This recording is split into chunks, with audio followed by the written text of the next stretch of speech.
जब हम सूर्य नारायण भगवान को अर्घ देते हैं, जल चढ़ाते हैं, तो वो जल पृथ्वी पर जब गिरता है तो उसके छींटे हमारे शरीर पर लगते हैं। क्या वो ठीक है? क्या वो श्रेष्ठ है? तो शिव महापुराण की कथा कहती है, जब हम सूर्य को अर्घ देते हैं, सूर्य को जल चढ़ाते हैं, वो पानी जब पृथ्वी पर गिरता है, उसके छींटे हमारे शरीर पर लगते हैं, तो वो श्रेष्ठता का भाव निर्मित करते हैं। वो गलत नहीं हो सकता। कारण अब वो भी समझ लीजिए।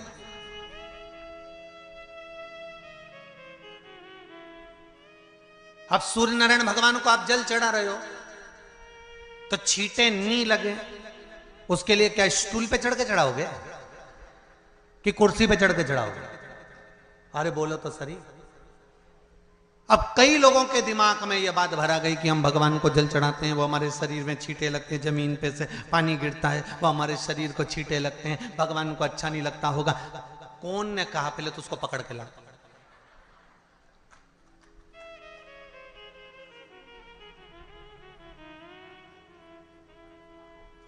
क्योंकि मेरे राम जी महाराज, मेरे भगवान कृष्ण, बड़े बड़े संत, साधु, सन्यासी, तपस्वी, साधक, उपासक जितने भी हुए, जिन्होंने सूर्य की आराधना करी, इन्होंने टेबल पे चढ़कर या कुर्सी पे चढ़कर जल नहीं चढ़ाया। इन्होंने पृथ्वी पर खड़े होकर ही, क्योंकि पृथ्वी तत्व के देव हैं शिव। जब हम मृत्यु लोक पर खड़े होकर, पृथ्वी पर खड़े होकर भगवान शंकर का भाग पृथ्वी तत्व को धारण कर कर जल को हाथ में लेकर जब समर्पित करते हैं, और जो जल नीचे गिरता है वो शरीर पर अगर लगता है तो हमको उसका आशीर्वाद ही प्राप्त होता है, दोष नहीं लगता। पर लोगों ने इसको विपरीत कर दिया। कि कौन ने विपरीत करा? कई लोगों ने इसको विपरीत कर दिया। कौन ने विपरीत करा? तो जो दूसरे धर्म के लोग होते हैं, जिनको हिंदू धर्म से नफरत होती है और जो हिंदू धर्म की पूजन, सेवा, अर्चना को समाप्त करना चाहते हैं, वो धीरे धीरे धीरे धीरे कहने लगे कि सूर्य को जल चढ़ाओगे तो शरीर में लगेगा, शरीर में लगेगा तो दोष लगेगा। इसको कह कहकर घर घर घर में सूर्य को जल चढ़ाना लोगों ने बंद कर दिया कि आप जल चढ़ाएंगे तो दोष लगेगा, शरीर पे छींटा लगेगा, शरीर को ऐसा लगेगा। ये दोष नहीं है। कितनी सुंदर बात है महाराज। सूर्य नारायण भगवान को जब जल चढ़ाया जाता है, हाथ सिर से 8 इंच की दूरी पर होना चाहिए। जम के बोलिए, सिर से कितना ऊंचा होना चाहिए? 8 इंच ऊपर अपना हाथ होना चाहिए मस्तक से सूर्य को जल चढ़ाते समय। और ना चांदी का, ना स्टील का, ना लोहे का, ना प्लास्टिक का, ना कांच का, ना सोने का कोई बर्तन, ना कांसे का, ना एल्युमिनियम का, ना पीतल का, केवल एक पात्र होना चाहिए, वो है तांबे का। काय का पात्र होना चाहिए? तांबे का पात्र। और सूर्य नारायण भगवान को जब 8 इंच ऊपर तुम्हारा हस्त है, और जब हम सूर्य को जल चढ़ा रहे हैं, कैसे जल चढ़ाना है वो भी समझ लीजिए। अगर कोई कैंसर का मरीज है, जिसके चेस्ट में कैंसर आ गया हो, लेफ्ट में, राइट में कहीं पर कैंसर आ गया हो, या कोई गठान आ गई हो, तो महाराज आप जल चढ़ाते समय उस जल की धार को सूर्य भगवान को जब चढ़ा रहे हो, तो धार आपकी गठान की ओर जाना चाहिए, जिससे सूर्य की किरण उस जल में से आपके उस स्थान पर पड़े, उस जगह पर पड़े जहां पर गठान है। महाराज आप लगातार जल तो चढ़ाना चालू करो, अच्छे अच्छे डॉक्टर फेल हो जाएंगे और कह देंगे गठान ठीक हो गई। आपका लीवर और किडनी गड़बड़ कर रहा है, आप प्रतिदिन, आपका स्वास्थ्य गड़बड़ रहता है, आप प्रतिदिन ये ज्योतिष शास्त्र के अंतर्गत, रत्न शास्त्र के अंतर्गत, ये रत्न शास्त्र, ज्योतिष शास्त्र, रंग शास्त्र जो हमारे यहाँ है, रंगों के हिसाब से ये जितने रत्न होते हैं, माणिक हुआ, मोती हुआ, नीलम हुआ, मूंगा हुआ, पुखराज हुआ, ये क्यों कहते हैं ये पीला है, ये सफेद है, ये नीला है, ये लाल है, इसको शरीर में क्यों पहनाते हैं? उसका कारण होता है कि जब शरीर में पहनते हैं, सूर्य की किरण उसमें पड़ती है, हमारे शरीर पर वो कलर का इफेक्ट पड़ता है, उस कलर को शरीर पर लगता है, और शरीर पर लगता है तो हमारा शरीर धीरे धीरे, हमारी जो इंद्रियां हैं वो सही होने लगती हैं, काम सही होने लगता है। तो आप कहते हो ना सब, मैं कौन सा नक पहनूं, मैं कौन सा मोती पहनूं, मैं कौन सा पुखराज पहनूं, मैं कौन सा नीलम पहनूं, वो ज्योतिष शास्त्र के अंतर्गत, रत्न शास्त्र के अंतर्गत जितने रत्न हम पहनते हैं ये केवल उस किरण के लिए ही तो पहनते हैं कि जो सूर्य की किरण मिले, उस किरण का प्रभाव हमारे शरीर पर पड़े। तो इन सबसे अच्छा है कि सुबह शंकर भगवान का नाम लो, तांबा का लोटा में जल भरो, 8 इंच ऊपर सिर से हाथ होना चाहिए, और सूर्य नारायण भगवान का दर्शन साधारण नहीं, जो जल तुम चढ़ा रहे हो वो जल की जो धार आ रही है उसमें सूर्य का दर्शन होना चाहिए, तो कैंसर की बीमारी कभी नहीं हो सकती। लीवर, किडनी, हार्ट, आपके हार्ट में अगर तकलीफ है, डॉक्टर ने कह दिया कि इसमें नस चोक है, आपको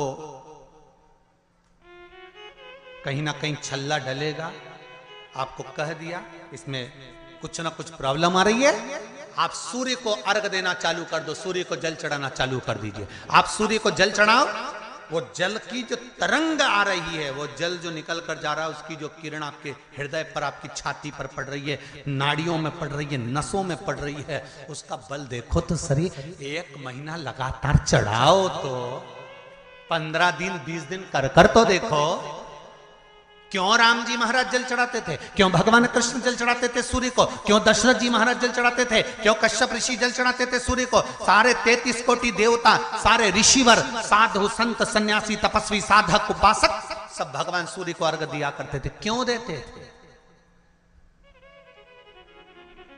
किस लिए?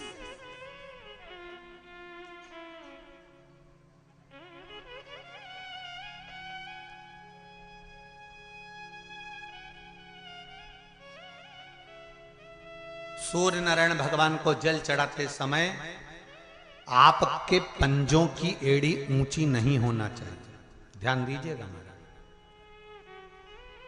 आपका पंजा पांव का पूरा की पूरा जमा होना चाहिए भूमि पर। हाथ कितने इंच ऊपर, 8 इंच ऊपर होना चाहिए। जल जो गिरे, सूर्य की किरण, सूर्य का दर्शन उस जल की रोशनी में करना चाहिए। क्या होगा उससे? जिस बच्चे को आंख में चश्मा लगा हो, मोटे से मोटा चश्मा लगा हो, छूट नहीं रहा हो, तो थोड़े दिन उसको सूर्य का अर्घ चढ़वाना चालू कर दो और जल में से सूर्य का दर्शन कराना चालू कर दो। सूर्य का दर्शन जल में से 2 महीना 2.5 महीना बहुत है, आंख की रोशनी बढ़ जाएगी, चश्मा हट जाएगा। आप कर देखिए। अब एक प्रश्न और खड़ा होता है सूर्य को अर्घ देने का। गुरुजी, पंचदेव पंचायत में सूर्य नारायण भगवान शंकर की पंचायत में हैं। सूर्य नारायण को हम फ्लैट में रहते हैं, हम फ्लैट के अंदर रहते हैं, तो हम फ्लैट में रहते हैं, हमारे यहाँ अगर छज्जा नहीं है, हमारे यहाँ जगह नहीं है, तो हम सूर्य को अर्घ कैसे दें? तो महाराज खिड़की तो होगी, अगर घर में फ्लैट में पानी ढुलेगा और आप लोग नहीं समेट सकते तो एक बाल्टी रख लो, एक पात्र रख लो, पर सूर्य नारायण भगवान को अर्घ देकर रोशनी शरीर पर पड़ना चाहिए। जिंदगी में कभी कोई बड़ी बीमारी नहीं आ सकती। कितने लोग देते हैं सूर्य को अर्घ? जरा हाथ उठाओ। बहुत बढ़िया, बहुत जोरदार। पुरुष लोग भी देते हैं ना, चाहे बच्चे से बच्चा, बच्चों के हाथ में भी 1 लोटा पानी पकड़ाओ। घर में छोटे बच्चे हो ना, उनको तांबे का लोटा दो, पानी दो, जा बाहर खड़े हो जा, 1 लोटा पानी चढ़ा के आ। पहले दिन आप स्वयं बच्चे के साथ बाहर खड़ी हो, ओटले पर, घर के बाहर खड़ी हो, छत पे खड़ी हो या घर के बाहर खड़ी हो, और बच्चे से कह लो चढ़ाओ बेटा, देखो ऐसा हाथ 8 इंच ऊपर करिए, तांबे का लोटा लेकर पानी धीरे धीरे डोलना है। जैसे वो स्लो मोशन के सीन नहीं होते नाटक में, ये एकदम धीरे धीरे धीरे, बस नहीं तो मालूम पड़े छोरा छोरी एक साथ उंडेल के अंदर नहीं। जल चढ़ाते समय उस पानी में से सूर्य की किरण पड़ना चाहिए। सूर्य की किरण। एक बात और कहना चाहूंगा, अगर आप लोग स्वीकार करेंगे तो, अगर कहीं आपको लगता हो कि बच्चा पढ़ने में कमजोर है, विद्या में कमजोर है, रिजल्ट अच्छा नहीं आ रहा, पढ़ने में कमजोर है, वो पढ़े, अपनी जगह पढ़े, वो कार्य करे अपनी जगह करे, मेहनत करे अपनी जगह करे। बच्चों को कह दो कि कुछ समय के लिए सूर्य को अर्घ देना चालू कर। सूर्य की किरण जहां पर ब्राह्मण या हिंदू धर्म का व्यक्ति मस्तक पर तिलक लगाता है, भुकुटियों के बीच में उस सूर्य की किरण इस भुकुटी के बीच पड़ना चाहिए, परंतु पानी कम से कम ना करते हुए स्लो मोशन में धीरे धीरे गिरना चाहिए, एकदम धीरे धीरे। तो यहां एक रेखा सूर्य की किरण से पड़ती है। चंद्रदेव का लड़का था, देखो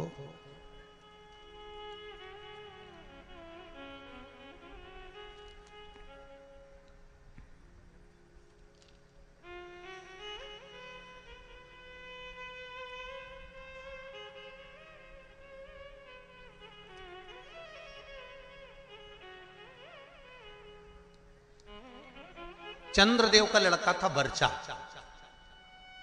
क्या नाम था? जम के बोलिए जरा।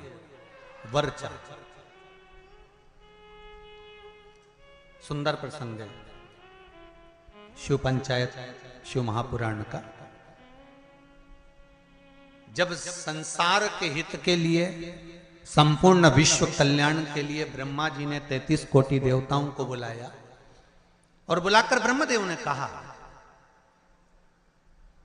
कि हे देवताओं, मृत्यु लोक में, द्वापर में भगवान कृष्ण, भगवान विष्णु कृष्ण के रूप में अवतरित होने जा रहे हैं।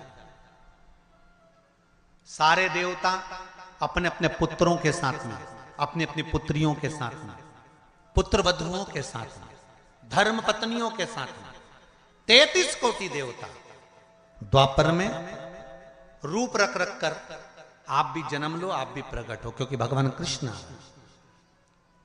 सारे देवता जाने लगे, पर चंद्रदेव ने मना कर दिया। चंद्रदेव बोले कि मैं तो चले जाऊंगा, मना नहीं है, अगर आप कहते हो तो मैं चले जाऊंगा, मैं जाकर रूप रख लूंगा और भगवान कृष्ण की सेवा में लग जाऊंगा, पर मेरा बेटा वर्चा, चंद्रदेव कहते मेरा पुत्र वर्चा नीचे नहीं जाएगा।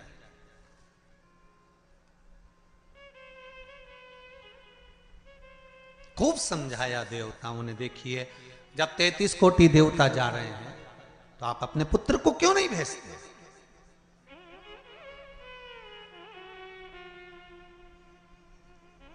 शिव महापुराण की कथा एक बड़ा सुंदर बात कह रही है, अच्छी लगे तो रख लेना, नहीं लगे तो जाते जाते कहीं कोई कुंड या तालाब मिले तो उसमें पटक देना।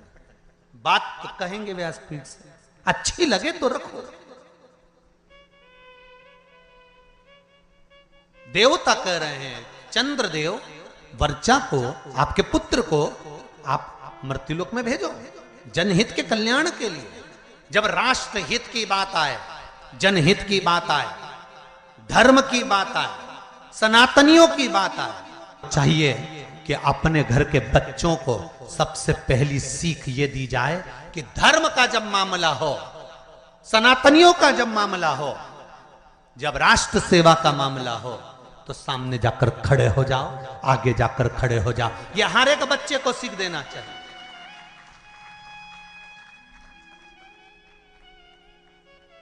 पर हम अपने बच्चों को सीख देते हैं, कहां जा रहा है? अरे मम्मी,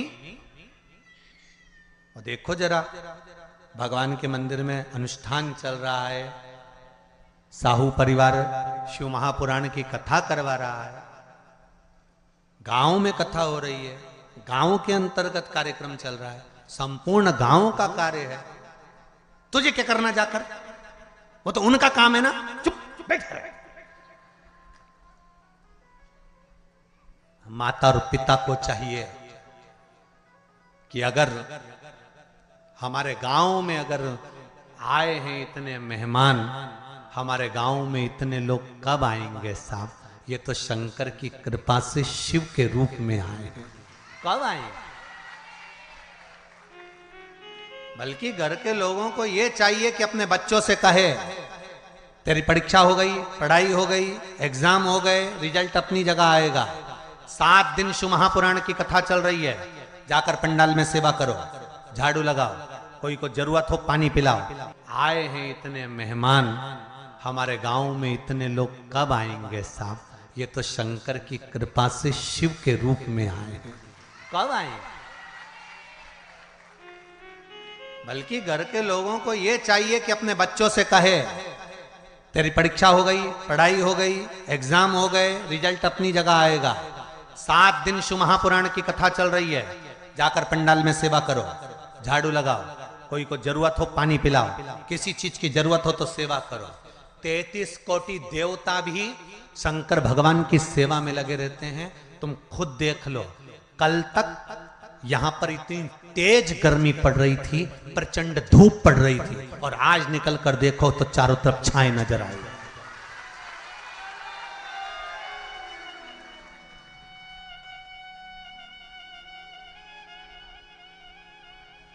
कार्यकर्ता कह रहे थे गुरुजी इतनी गर्मी, इतनी गर्मी, इतनी गर्मी, इतनी गर्मी कि कपड़े तक पसीने में नहा रहे हैं।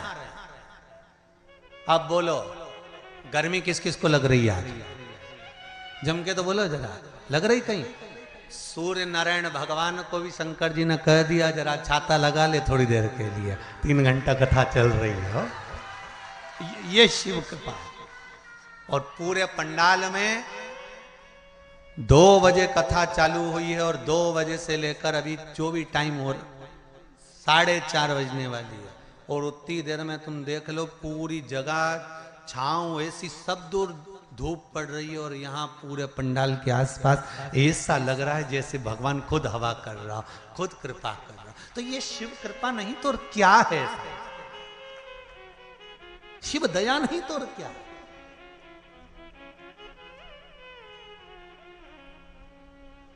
अरे तेरा ही दिया मैंने खाया पिया है, तेरा शुक्रिया है, तेरा शुक्रिया है।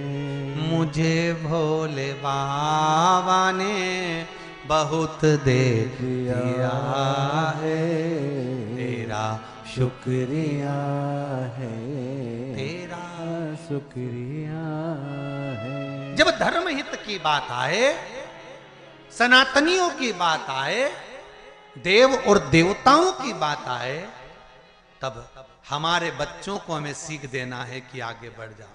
पर चंद्रदेव ने अपने पुत्र वर्चा को कहा ये नहीं जाएगा, द्वापर में मृत्यु लोक में भगवान नारायण के साथ में कार्य करने के लिए नहीं जाएगा।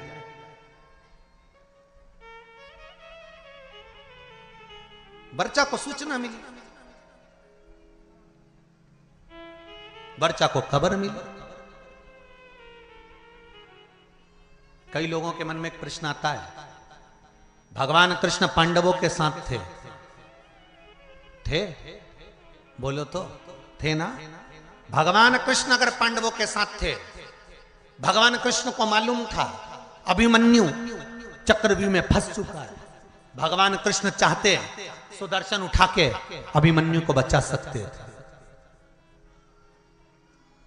भगवान कृष्ण चाहते तो अभिमन्यु की रक्षा कर सकते थे, भगवान कृष्ण चाहते तो अभिमन्यु को बचा सकते थे, अभिमन्यु की रक्षा कर सकते थे। जब अर्जुन, नकुल, सहदेव, भीम, युधिष्ठिर, ये 5 की रक्षा मेरे कृष्ण ने हर घड़ी, हर पल, हर क्षण करी, तो सुभद्रा का पुत्र है अभिमन्यु।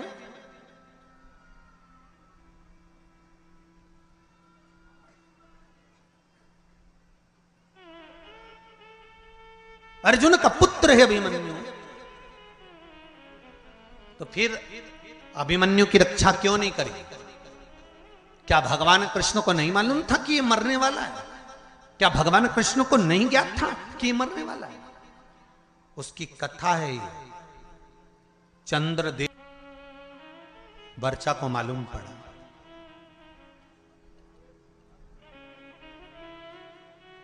और वर्चा को मालूम पड़ा कि मेरे पिता चंद्रदेव ने मना कर दिया है जनहित के कार्य के लिए, देवहित के कार्य के लिए। क्यों? क्योंकि पुत्र का मोह नहीं छूट रहा, पुत्र आसक्ति नहीं छूट रही। कई लोग आपसे पूछेंगे पूर्व समय में अभिमन्यु कौन था जिसकी रक्षा मेरे कृष्ण ने नहीं करी? पांडवों की रक्षा करी पर अभिमन्यु की रक्षा नहीं करी। लोग आपसे प्रश्न करेंगे, आपको उत्तर देना पड़ेगा। घर के छोटे बच्चे पूछेंगे, मम्मी चक्रव्यूह में अभिमन्यु पड़ा था, महाभारत देखकर कहेंगे जब भगवान कृष्ण पांडवों के साथ थे तो अभिमन्यु की रक्षा क्यों नहीं करी? तो आपको बताना पड़ेगा कि अभिमन्यु पूर्व समय में चंद्र का पुत्र वर्चा था और इसकी रक्षा क्यों नहीं करी, वो भी कथा वर्णन कर रही है। ये शिव पंचायत, शिव महापुराण में चरित्र आता है हमारा। अभिमन्यु का पूर्व का नाम था वर्चा, चंद्र का पुत्र।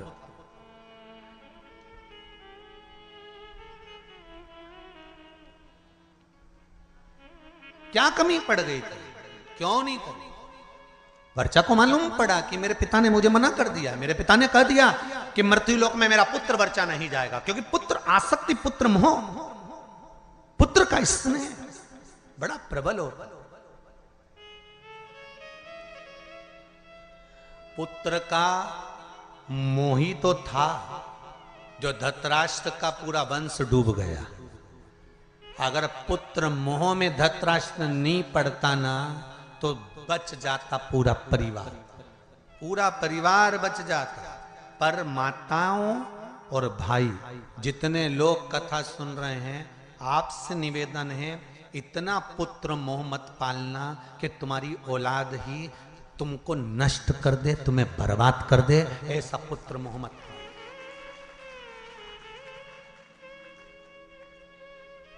बहुत पुत्र मोह है आज के जमाने में, मेरा बेटा, मेरा बेटा, मेरा छोरा, मेरा छोरा, मेरा छोरा, और छोरा छोरा छोरा, और जब आई छबीली फिर काय का छोरा।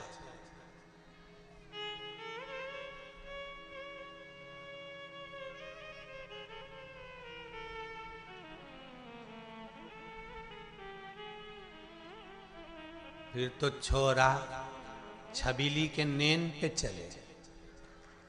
छबीली एक बार घूर के देख लेनी,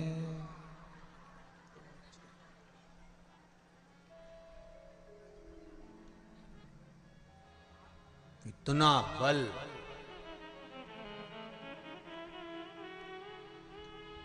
इतनी बार घर से निकलता था, कभी मम्मी से कहकर नहीं जाता था कि मैं यहां जा रहा हूं।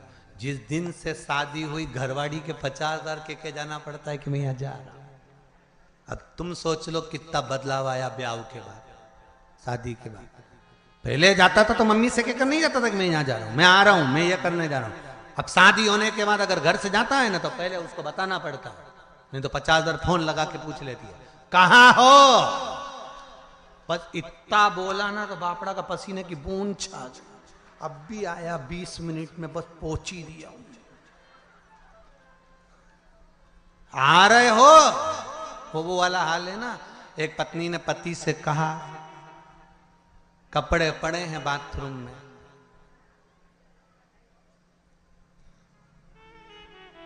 धो देना, नहीं तो मैं धो दूंगी।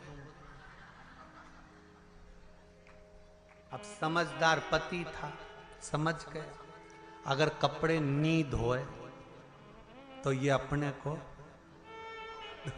मतलब एक ही लाइन बोली उसने, जगदम्बा ने, बाथरूम में कपड़े पड़े हैं धो देना, नहीं तो मैं धो दूंगी। अब उतने में समझदार पति समझ गया कि अपन को धोना जरूरी है, नहीं तो ये अपने को धो देगा।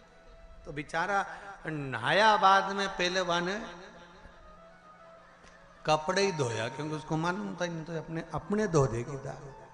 तो ये निवेदन है आप सबसे, बच्चों को। वर्चा ने कहा अपने पिता चंद्र से कि आप पुत्र मोह में पड़े हो, पुत्र मोह की आसक्ति है आप।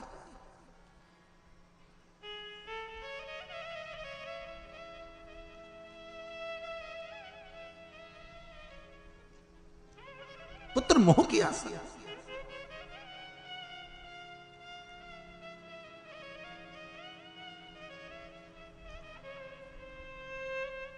बेटा,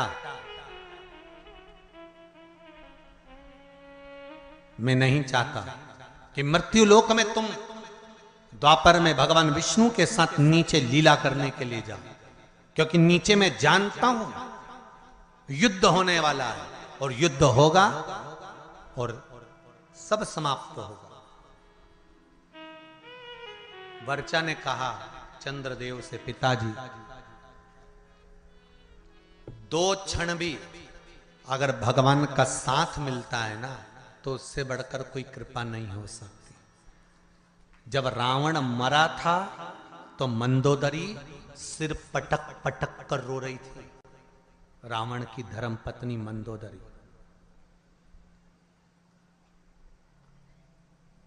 तो भगवान राम ने मंदोदरी से जाकर कहा, मंदोदरी तुम राजमाता हो, मंदोदरी तुम लंका की राजमाता हो, तुम रानी हो लंका की, पति के लिए वियोग कर रही हो, पति के लिए रो रही हो। मंदोदरी कहती है, कौन कहता है कि मैं पति के लिए रो रही हूं? मंदोदरी कहती है, क्या आप मुझे अज्ञानी समझते हो? मंदोदरी राम जी से कहती है, क्या मुझे आप अज्ञानी समझते हो? भगवान ने पूछा क्यों? मंदोदरी कहती है, यह अज्ञानता की बात है कि किसी के मरने पर रोया जाए। आया है सो जाएगा राजा रंक फकीर, एक सिंहासन चढ़ गया दूसरा गया बंद जंजीर। ये तो संसार सागर है, जो आया है उसको जाना है। कोई अच्छे से जाएगा, कोई बुरे से जाएगा, मरना तो सबको है, चाहे तुम बादाम खाओ चाहे रोटी खाओ। राख का ढेर सबका बनना। कहीं की ब्यूटी क्वीन भी होगी ना, उसके मरने के बाद राख क्वीन नहीं होगी।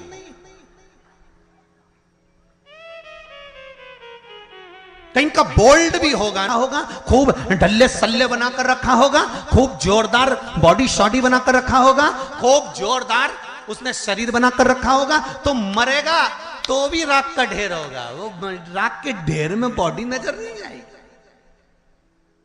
और 4 घंटे तुम अगर मेकअप भी करोगे ना, तो मरने के बाद मेकअप ढेर में नहीं दिखाएगा। तो बादाम खाओगे तो भी मरोगे, नहीं खाओगे तो भी मरोगे, रोटी खाओगे तो भी मरोगे, नहीं खाओगे तो भी मरोगे। तो ये अंदाजे में मत रहना कि मृत्यु तुम्हारा चेहरा देखकर तुम्हें 2, 4, 8 दिन और ज्यादा दे देगी।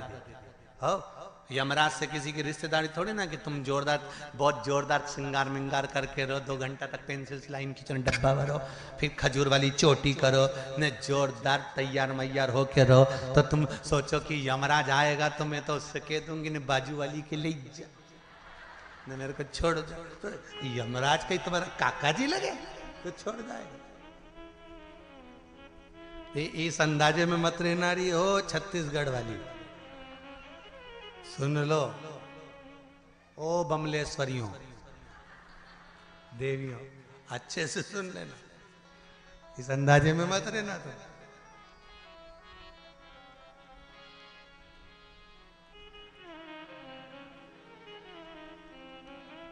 अरे महाराज, राम के बिना हरि नाम के बिना, नाम के बिना हरे, नाम के बिना जल जाए जीवा पापड़ी हरि, नाम के बिना जल जाए जीवा पापड़ी हरि, नाम के बिना जल जाए जीवा पापड़ी हरि नाम के बिना। जल जाए जीवा पापड़ी हरि नाम के बिना। राम के बिना हरि नाम के बिना। ओ नाम के बिना हरि नाम के बिना। ओ राम के बिना हरि नाम के बिना। ओ नाम के बिना हरि नाम के बिना। जल जाए जीवा पापड़ी हरि नाम के बिना। जल जाए जीवा पापड़ी हरि नाम के बिना।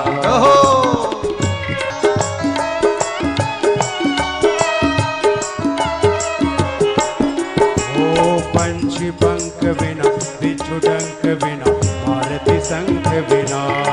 ओ पंछी शंख बिन बिच्छू डंक बिन आरती शंख बिना।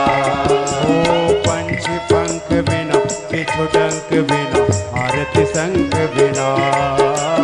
पंछी पंख बिन बिच्छू डंक बिना आरती शंख बिना। ओ गणित अंक बिना कमल पंख बिना निसमय अंक बिना। गणित अंक बिना कमल पंख बिना निसमय अंक बिना। व्यर्थ भवन चिंतन जैसे हो व्यर्थ भ्रमण चिंतन जैसे जैसे हरि नाम बिना। जल जाए जीवा पापड़ी हरि नाम के बिना। जल जाए जीवा पापड़ी हरि नाम के बिना। नाम के बिना हरि नाम के बिना। नाम के बिना हरि नाम के बिना। ओ नाम के बिना हरि नाम के बिना। ओ नाम के बिना हरि नाम के बिना। जल जाए जीवा पापड़ी हरि नाम के बिना। जल जाए जीवा पापड़ी हरि नाम के बिना। ओ जल जाए जीवा पापड़ी हरि नाम के बिना। जल जाए जीवा पापड़ी हरि नाम के बिना। हर हर महादेव। वर्षा ने कहा, पिताजी तुम्हारा ये मोह ये ठीक नहीं है। अगर ये मोह ठीक नहीं, ये आसक्ति पुत्र के प्रति ये ठीक नहीं है, ये मोह ठीक नहीं है। कहा, समझाया, भले थोड़े क्षण के लिए, कुछ देर के लिए मुझे भगवान विष्णु का संग मिले, उनका सानिध्य मिले,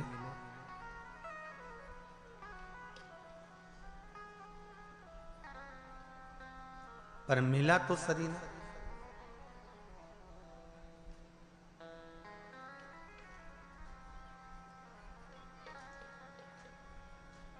कुछ देर का सानिध्य अगर हमको अच्छा मिल रहा है, कुछ देर का सानिध्य, तो पहले भगवान को धन्यवाद देना कि हमको अच्छे लोगों का संग सानिध्य मिल रहा है।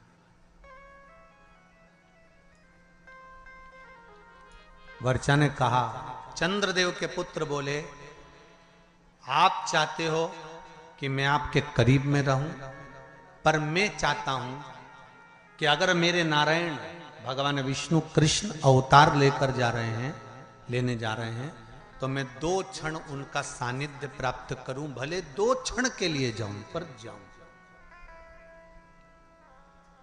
अपने नजदीक में अगर शिव महापुराण की कथा हो, कहीं आसपास क्षेत्र में कहीं कथा हो, सत्संग हो तो प्रयास करना कि भले थोड़ा समय जाऊं पर जाऊं, शिव की आराधना कर कर आऊं, शंकर की उस धरा को चरण छू कर आऊं जहां का कंकर शंकर है, उसको छू,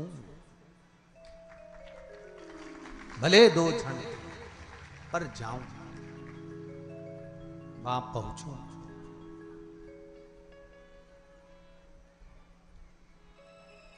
अविरल भक्ति को मैं प्राप्त करूं।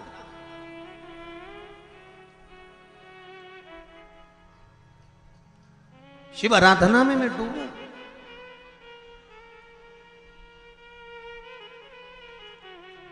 वर्चा, मुझे जाना है, पर पुत्र,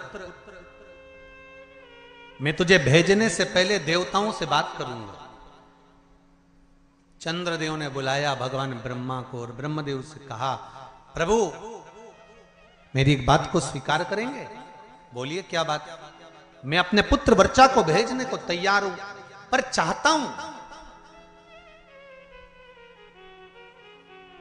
कि ज्यादा समय मेरा पुत्र मृत्यु लोक में ना रहे, तुरंत मेरे पास वापिस लौट कर आ जाए। ब्रह्मा जी ने कहा तथास्तु। जब भगवान विष्णु का कृष्ण अवतार होने वाला था तब ब्रह्मदेव ने हाथ जोड़कर भगवान विष्णु से, कृष्ण से कहा था, हे कन्हैया कृपा करना,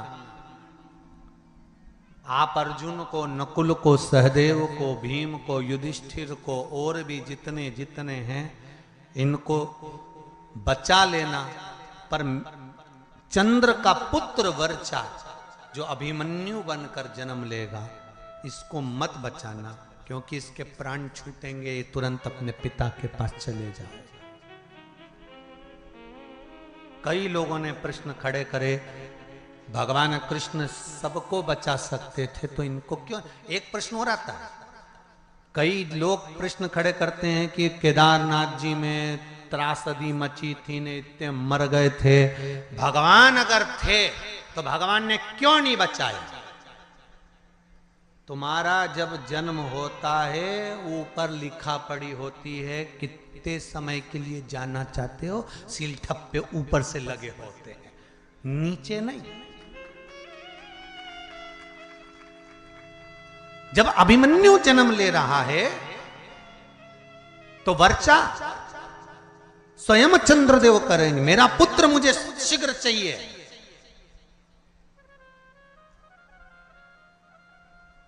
अच्छे कार्य में, जनहित में, राष्ट्रहित में, धर्महित में, जगहित में नेक कर्म करते हुए, अच्छा कर्म करते हुए अगर आपके प्राण चले जाएं तो समझ लेना कि आपको भगवान ने थोड़े समय के लिए सील ठप्पे लगाकर ही भेजा था कि संसार में जाकर आपको ये अच्छा कार्य करना है, ये अच्छा करना है, आपके माध्यम से आप ये कर्म कर। वर्चा अभिमन्यु बनकर जन्मे, आए, कर्म करा, स्वयं भगवान कृष्ण को ध्यान में था कि अभिमन्यु को घेर लिया गया है, इसको छुड़ाना चाहिए, पर नहीं छुड़ाया। अर्जुन ने कहा मेरा पुत्र मर रहा था और आपने बचाया नहीं। भगवान के कैसे बचाऊं, क्योंकि ऊपर से लिखा पढ़ी कर कर आया था। इस मानव के शरीर को परमात्मा तक लेकर जाना, इन इंद्रियों को भगवान की भक्ति में डुबो देना, एक शरीर को पाने के बाद कुछ अच्छा कर्म कर देना, यही शिव महापुराण की कथा वर्णन करती है।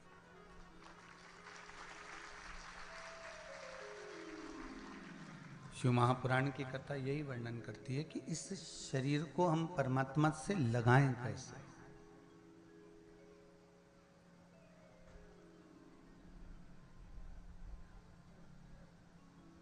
इस शरीर को हम भगवान तक लेकर कैसे जाएं।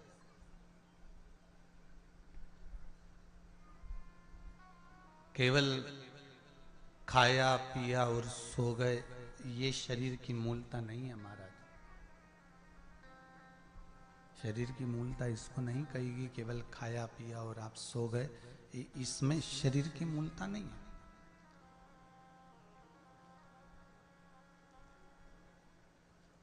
शरीर की मूलता है कि हमने जो मनुष्य का शरीर पाया है, मानव की देह प्राप्त करी है, मानव का जो शरीर मिला है, इसको भगवान की भक्ति में कैसे संजोया जाए।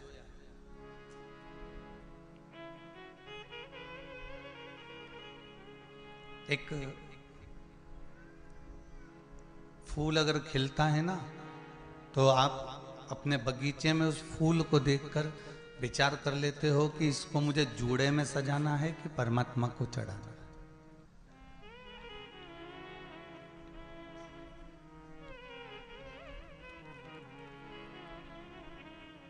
इस फूल को आप देखकर समझ जाते हैं कि इसको मुझे जूड़े में सजाना है कि इसको मुझे परमात्मा को चढ़ाना है। ये फूल, ये पुष्प जो बगीचे में लगाया गया है, जो बगीचे में निर्मित हुआ है, प्रकट हुआ है, उगाया गया है, इसको कैसे संजोना है, इसको कैसे कहाँ लेकर जाना है, इस पुष्प को कहाँ तक पहुंचाना है। उसी तरह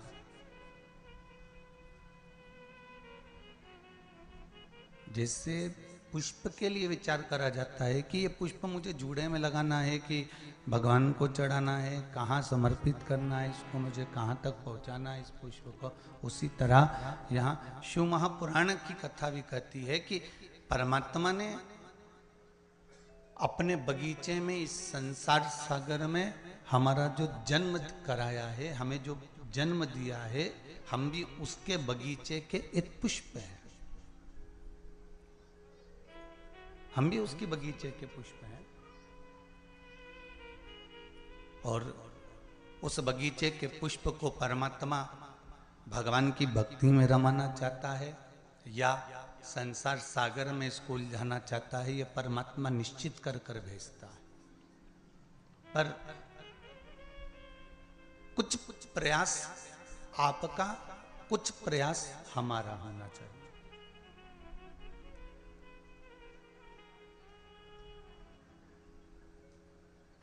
थोड़ा थोड़ा प्रयास यदि हम लोग करते हैं कि हाँ, हमारे चित्त को, हमारे मन को, हमारी वृत्ति को, हमारी सोच को हम परमात्मा तक लेकर जा रहे हैं, तो परमात्मा उसको खींचेगा।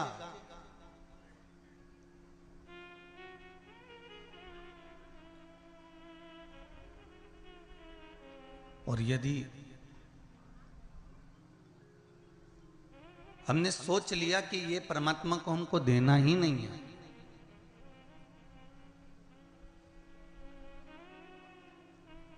हमें परमात्मा तक लेकर जाना ही नहीं है, तो फिर परमात्मा भी सोचता है कि मैंने जिस पुष्प का निर्माण जिस चीज के लिए करा था, वो पुष्प वहां तक पहुंच ही नहीं रहा।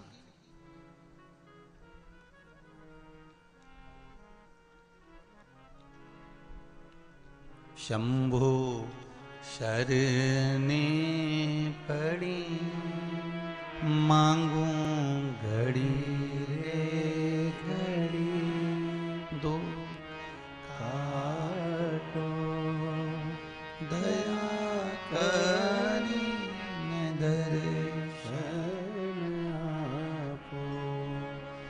हे शिव, हे शंकर, हे त्रिकालदर्शी, है कैलाशी, है अविनाशी, है शिव, हे करुणा करने वाले, हे दाता, हे दया करने वाले,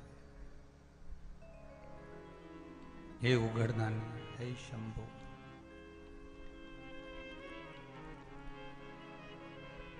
ये जो शरीर मिला,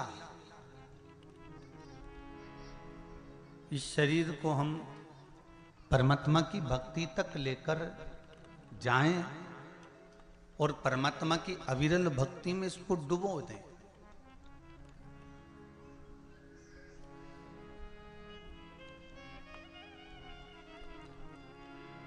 जो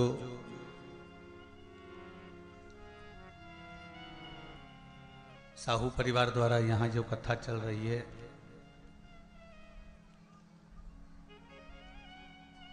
छुरिया के पास में हरकोसा में छत्तीसगढ़ की इस पावन धरा से जो कथा आप श्रवण कर रहे हैं, ये शिव पंचायत शिव महापुराण की कथा है।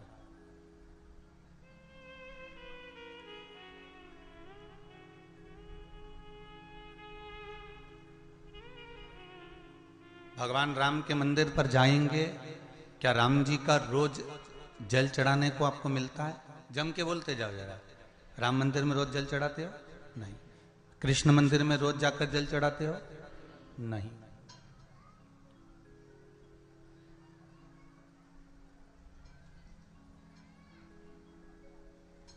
किसी भी देवता के मंदिर में रोज जाकर जल नहीं चढ़ाया जाता है, पर दो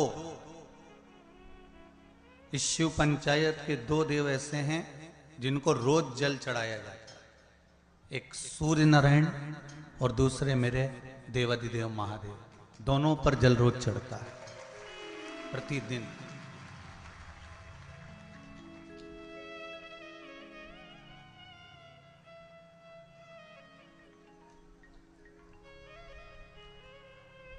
शिव पंचायत में जो दो देव विराजमान हैं, ये कोई साधारण नहीं है महाराज।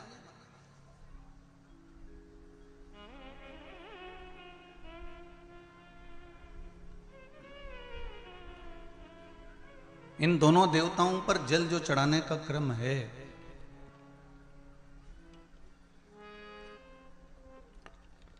और दोनों ही देव, चाहे मेरे भास्कर देव हों, सूर्य देव हों, आदित्य देव हों, चाहे मेरे देव अधिदेव महादेव हों, दोनों पे जल चढ़ाने का महत्व है।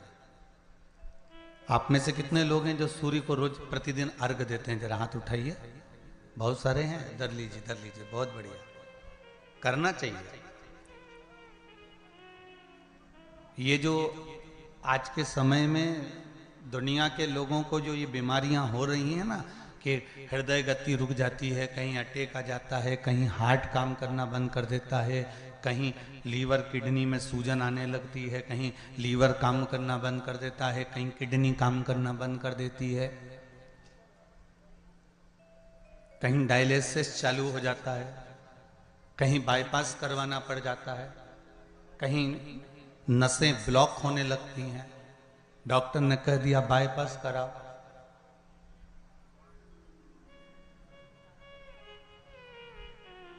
सारी बीमारियों को, सारे रोगों को समाप्त करने का यदि कोई तरीका है, कोई उपासना है, कोई नियम, कोई धर्म, कोई अनुकूल, कोई भगवत सेवा है, तो वो शंकर के शिव पंचायत में जो ये 5 देव विराजमान हैं, इनकी सही तरीके से अगर पूजन को समझ लिया जाए, इनके नियम को समझ लिया जाए, तो ऐसी कोई बीमारी नहीं जिसका इलाज नहीं है। महाराज, अगर समस्या है तो समस्या कितनी भी बड़ी से बड़ी हो, कितनी बड़ी से बड़ी हो, अगर समस्या बड़ी है तो समस्या का हल भी निश्चित है।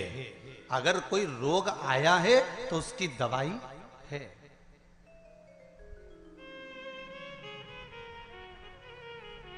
कोई दुख, कोई तकलीफ, कोई कष्ट आया है, कोई रोग आया है, कोई बीमारी आई है, कोई दुख आया है, तो उसका हल है, उसका हल निकले।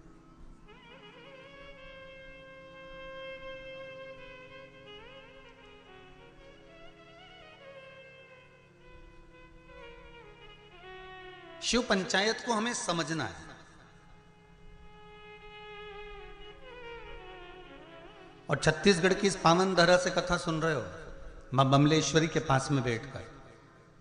हम भी सोचे कि आखिर ये कथा शिव पंचायत मां बमलेश्वरी के पास क्यों हो रही है? क्योंकि पंचायत में, शंकर की पंचायत में 5 देव हैं। पहला विष्णु, दूसरा सूर्य, तीसरा गणेश, चौथी है मां दुर्गा और 5वें नंबर पर है शंकर।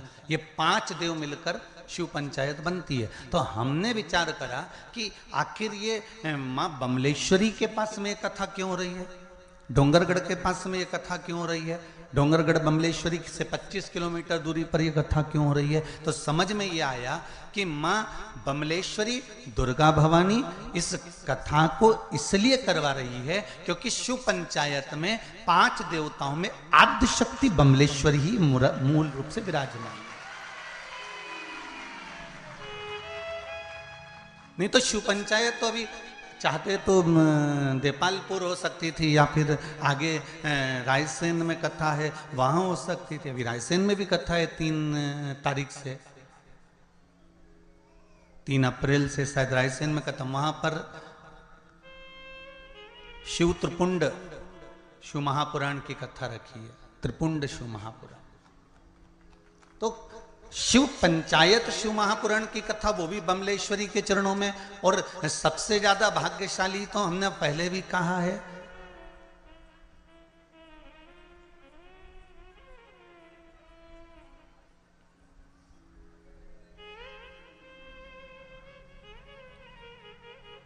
छत्तीसगढ़िया।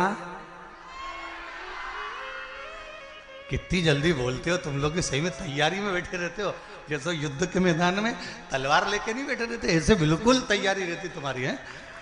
छत्तीसगढ़िया सबले बढ़िया है, बिल्कुल तैयारी में, एकदम झूठ से तुरंत तैयार, यहां बोलना है। अच्छा, जैसी कथा में तुम लोग आए हो ना, वैसी वैसी तैयारी हमारे साहू परिवार ने भी करी। साहू परिवार से हमने पूछा कि तुम्हारा छोटा सा गांव बताओ कहाँ, डोंगरगढ़ कहाँ, छुरिया, और छुरिया में भी प्रवेश कर कर छोटा सा गांव या हल्को सा। अब इतने से गांव में ना दुकान ना कोई होटल है कि कोई भगत आए तो कहाँ रुके, कहाँ भोजन करे। तो साहू जी बोले गुरुजी चिंता ना करो, हमने पूरी व्यवस्था भोलेनाथ जी की कृपा से कर दी। हमने क्या कर दिया, कहे अगर रात कोई रुकेगा तो उसकी भोजन की व्यवस्था भी भगवान करेगा, भोलेनाथ जी बैठा तो है। और धन्यवाद दूंगा साहू परिवार को, बहुत बहुत धन्यवाद। बड़े से बड़ा ट्रस्ट, बड़ी से बड़ी समिति कथा करवाती है तब जाकर इतनी व्यवस्था कर पाती है, और उसमें भी पूरी सब्जी 20-25 रुपए में बेचकर खिलाई जाती है। पर धन्यवाद आपको नमन करता हूं जिन्होंने रुकने वाले भक्तों के लिए रुकने की व्यवस्था और भोजन की व्यवस्था इतने लोगों की रात्रि को रुकने वालों के लिए करी, उसके लिए मैं बहुत बहुत धन्यवाद देता हूं। ये शिव ही कर सकता है, कोई दूसरा नहीं कर सकता। और आज समझ में आ रहा है कि मां कर्माबाई जगन्नाथ को खिलाती थी आवाज देकर। तो आज तुम भी कर्माबाई के छोरा हो, जितनी साहू समाज है ये कर्माबाई के वंश के अंतर्गत आते हो। आज मां कर्माबाई को गौरवान्वित करा है संपूर्ण साहू समाज ने, संपूर्ण साहू समाज ने आज कर्माबाई को गौरवान्वित कर दिया कि आए हुए इन भक्तों में जगन्नाथ ही तो है, आए हुए इन भक्तों में भगवान ही तो है। कथा करवाने वाला शिव, कथा करने वाला शिव और कथा सुनने वाला शिव, इसके सिवाय है कौन? सब शंकर ही तो है। शिव ओघड़ी ही तो विराजमान है, शंकर ही तो।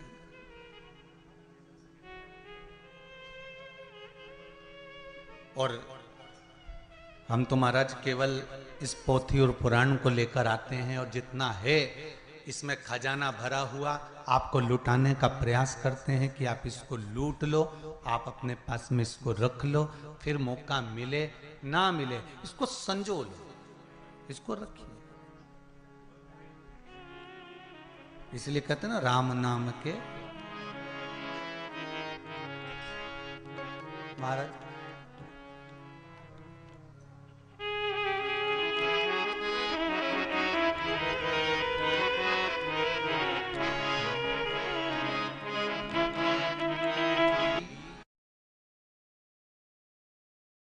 शिवाय नमस्तुभ्यम, श्री शिवाय नमस्तुभ्यम। शिव आराधना में अगर हमारा चित्त लगा हुआ है, ये जितनी जितनी बीमारियां हैं,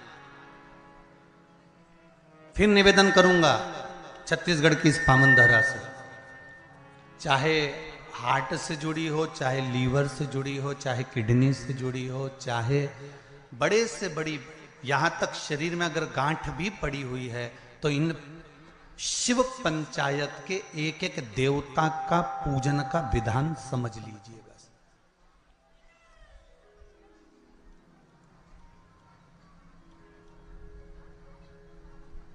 एक एक देवता का हमें विधान समझना। शिव परिवार का मंदिर आपके गांव में भी होगा, है? शिवलिंग, गणेश जी, कार्तिकेय, पार्वती जी, नंदीश्वर, ये सब अपने गांव में भी रहता, अपने गांव में भी है, ठीक है।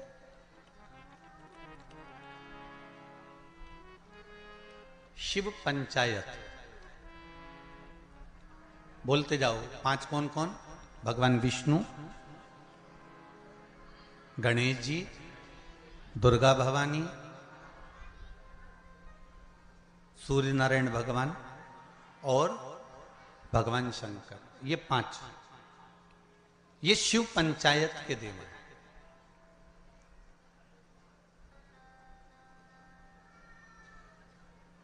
कहते हैं पंच तत्व से मिलकर ये मनुष्य का शरीर बना हुआ है। पंच तत्व से मिलकर ये ब्रह्मांड बना हुआ है।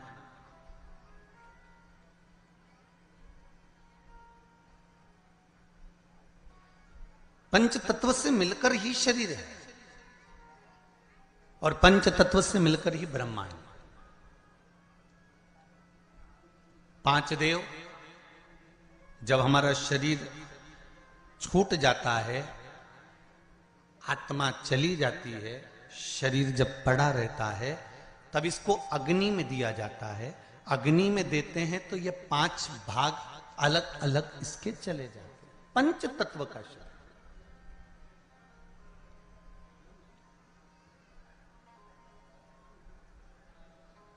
ब्रह्मांड में सबसे ज्यादा क्या चीज है? पृथ्वी की पानी। अगर आप नेट पर सर्च करेंगे, निकालेंगे, करेंगे, कहीं सुना होगा तो सबसे ज्यादा है जल। शरीर में भी सबसे ज्यादा क्या है? अरे जम के तो बोलो, जल। सबसे ज्यादा जल। पंच तत्व के 5 देव शिव पंचायत में है। पहले नंबर पर है गणेश, जो जल के देव हैं। काय के देव हैं? जल के। शरीर में भी अगर जल है तो उसके देव श्री गणेश जी महाराज हैं, और मृत्यु लोक में भी अगर जल है तो उसके देव श्री गणेश जी महाराज।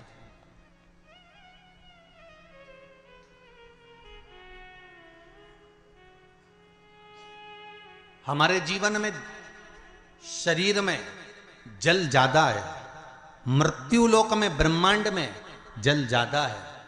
इसलिए सर्वप्रथम किसको बनाया गया? श्री गणेश जी महाराज को। क्यों? क्योंकि ये जल के देव हैं। जिसकी संख्या ज्यादा हो, शरीर में पंच तत्वों में जल की मात्रा ज्यादा है, इसलिए गणेश को प्रधान बनाया गया। एक पत्र ज्यादा तो पढ़े नहीं है, ये थोड़े पढ़े हैं, बाकी के बहुत सारे पत्र हैं।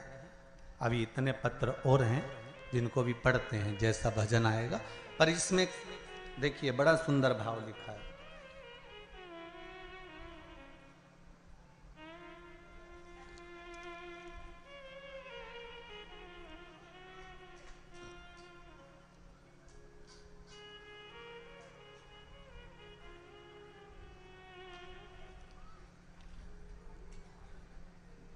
रानू गोस्वामी पाटन, जिला दुर्ग से हैं। कहीं हैं? आप ही हैं? जरा दोनों हाथ हिला दो एक बार। हर हर महादेव। दीदी आपने पत्र लिखा है, रानू गोस्वामी पाटन, जिला दुर्ग से।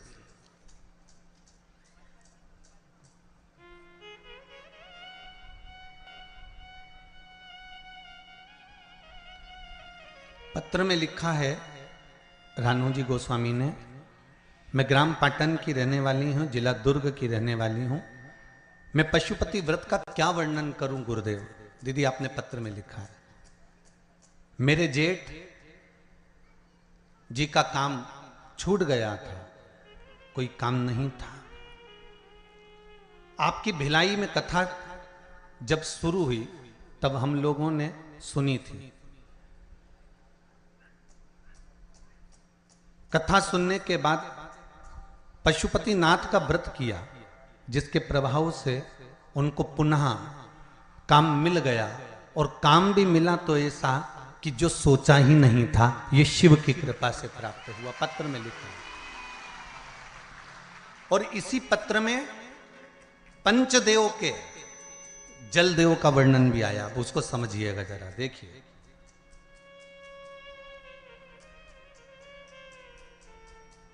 गुरुदेव,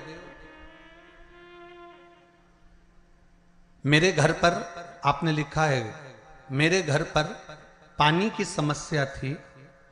आस्था चैनल पर भी पत्र पढ़ाया जा रहा है, जिससे कई लोगों को लगे कि कहीं गुरुजी तो पत्र नहीं लिख देते हो, इसलिए आप लोगों को पत्र आस्था चैनल के माध्यम से भी आपको बताया जाता है।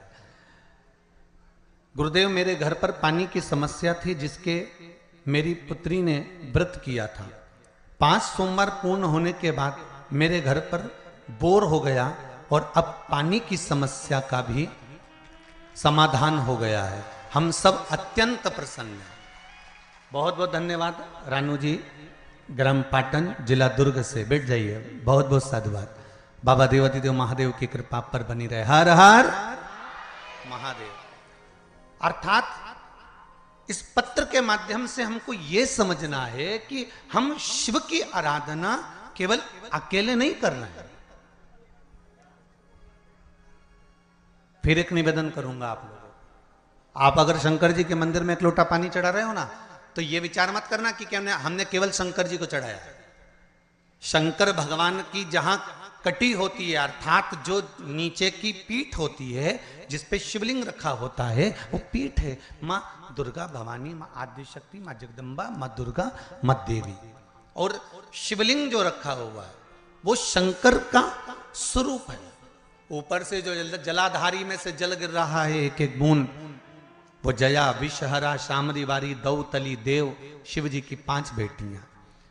जो शिवलिंग के सामने एक मोटी सी बीच में लाइन होती है, वो शंकर जी की छोटी लड़की अशोक सुंदरी है। और जो दोनों साइड में भाग नजर आता है, ये गणेश जी और कार्तिकेय जी महाराज। गणेश और कार्तिकेय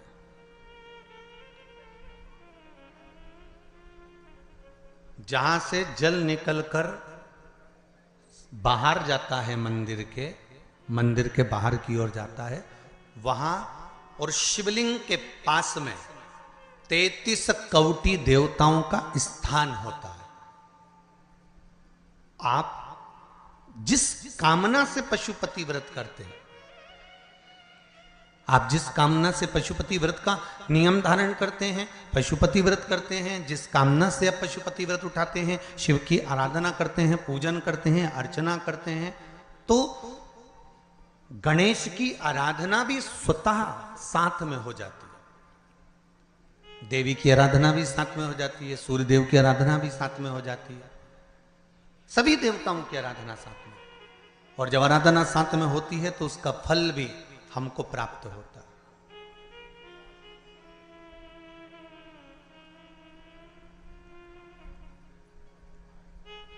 उसका फल भी हमको मिलता है। जैसे शिव पंचायत का पूजन कर कर एक कलश में जल भरकर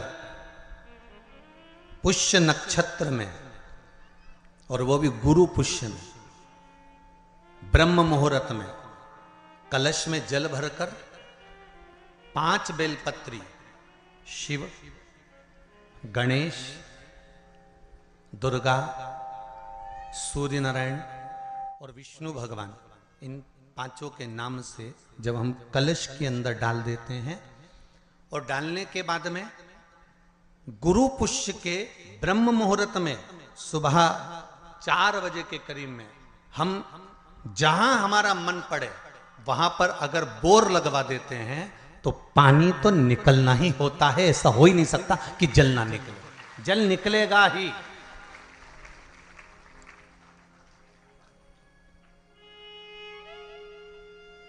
बस जो 5 देव के नाम से अपने 5 बेलपत्री जल के पात्र में रखी, वो कलश जहां बोरिंग हो रहा है उस स्थान पर रखा होना चाहिए। जहां बोरिंग हो रहा है उसके पास में रखा होना चाहिए। कब तक?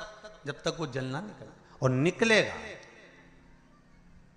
पर ब्रह्म मुहूर्त में ही गुरु पुष्य के दिन उसका जल खनन होना चाहिए महाराज। भूमि में से जल के लिए प्रयास होना चाहिए। पंचदेव फिर ध्यान दे लेना। 5 देव कौन से? शिव पंचायत के।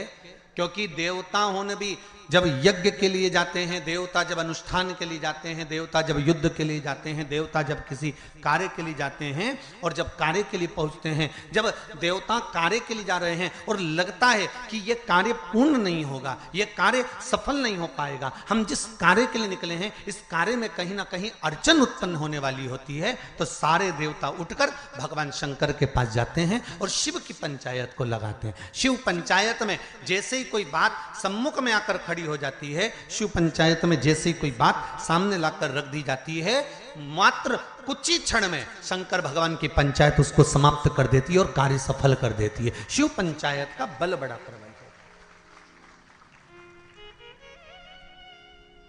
अब एक बात और ध्यान दीजिए।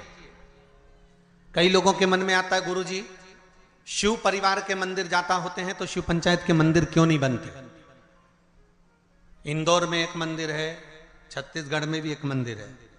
उसकी सूचना भी मैं कल उसमें देखेंगे अपने लिंग पुराण के अंतर्गत, तो उसमें निकल जाएगा। उज्जैन में भी एक मंदिर है। तो शिव पंचायत के मंदिर क्यों नहीं बनते गुरुदेव? प्रश्न तो खड़े होते हैं। एक प्रश्न आया है, अच्छा है, देखिए।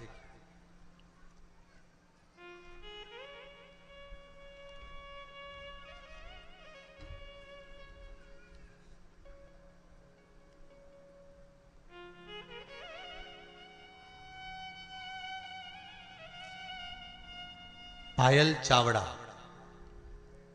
कहीं बैठी हैं? आप ही हैं? दोनों हाथ हिला दो एक बार। हर हर महादेव। सुंदर प्रश्न करा है बेटा आपने। मां, बहुत अच्छा प्रश्न है। शिवजी, गुरुदेव आपसे पूछना है, शिवजी आदि और अंत कुछ नहीं है तो उनकी उत्पत्ति भी नहीं हुई है, तो छिपरा मैया उनकी बहन कैसे हुई? कृपया कथा बताएं। बहुत सुंदर प्रश्न है भाई, जोरदार ताली बजाओ। बैठो दीदी, बैठो। बहुत सुंदर प्रश्न के लिए बहुत बहुत धन्यवाद। ऐसे प्रश्न अगर उपजे ना, लोग फालतू के प्रश्न करें ना तो वो आनंद ना आए, और जो प्रश्न काम के हैं ना, ऐसे प्रश्न अगर आए ना तो कथा का भी आनंद बढ़ जाए, कथा का भी एक रोचकता बढ़ती है इन प्रश्नों के माध्यम से। अब आपने लिखा है कि शिव की उत्पत्ति या अंत है ही नहीं, अजन्मा है शंकर। सारे वेद पुराण शास्त्र जो तुमको पढ़ना है पढ़ लो, जो तुमको उठाना है उठा लो,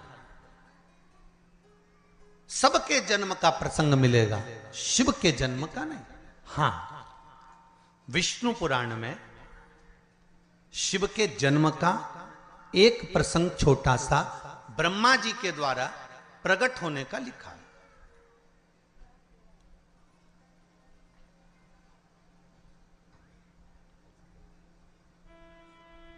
अब एक बात समझने वाली है, आजन्मे शिव हैं तो उनकी बहन कैसे? तो शिव महापुराण कहती है, स्कंद पुराण का काशी खंड और उज्जैनी खंड आप अगर ध्यान देंगे तो उसमें मिलेगा आपको, श्रवण करेंगे आप या उसको पढ़ेंगे उज्जैनी खंड के अंतर्गत, काशी खंड के अंतर्गत, स्कंद पुराण में, तो उसमें एक बात बड़ी सुंदर लिखी है स्कंद पुराण में। जैसा दीदी ने प्रश्न किया है कि उनकी अंत भी नहीं है तो उनकी उत्पत्ति भी नहीं, तो उनके संबंध कैसे, पर काशी खंड में एक शब्द वेदव्यास जी ने लिख दिया स्कंद पुराण के अंतर्गत। वेदव्यास जी लिखते हैं कि भगवान शिव जितनी लीलाओं को करते हैं ये संपूर्ण ब्रह्मांड के कल्याण के लिए करते हैं। खुद के लिए शिव जी ने कोई लीला नहीं करी हमारे, भगवान शंकर ने खुद के लिए कोई लीला नहीं करी। मेरे राघव जी ने जो लीला करी अपने पिता के वचन को निभाने के लिए करी। मेरे भगवान कृष्ण ने जी लीला करी वो अपने माता पिता के अनुकूल करी है, पर मेरे शंकर, मेरे नारायण जो लीला करते हैं वो लीला का क्रम देवताओं के हित के लिए भी होता है।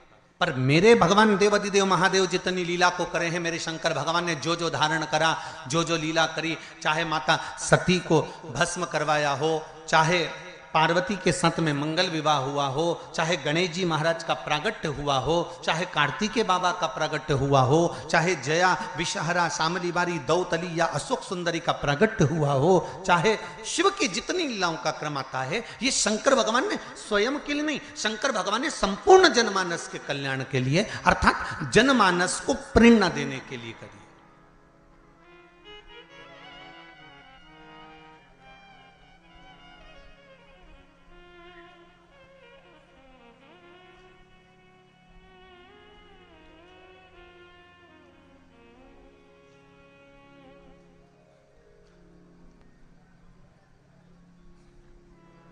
पार्वती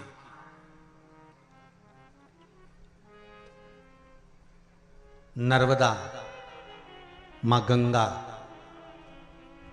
क्षिप्रा, सरयू, मंदाकिनी, गोदावरी, कृष्णा, भारत की भूमि की जितनी पवित्र नदियां हैं, भारत की भूमि की जितनी पवित्र नदियों का उद्गम है, भारत की धरा पर जितनी पवित्र नदियां प्रकट हुई हैं, यह कोई संसार सागर में मृत्यु लोक में ऐसे ही प्रकट नहीं हो गई।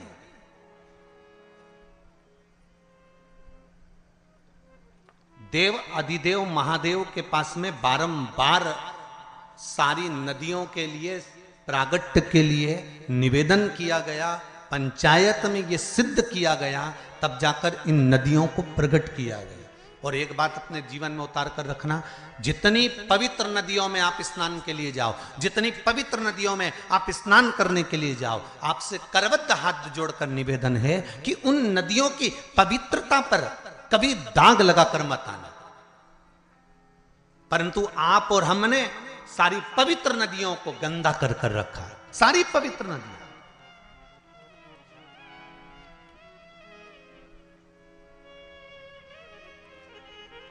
मैं कहूंगा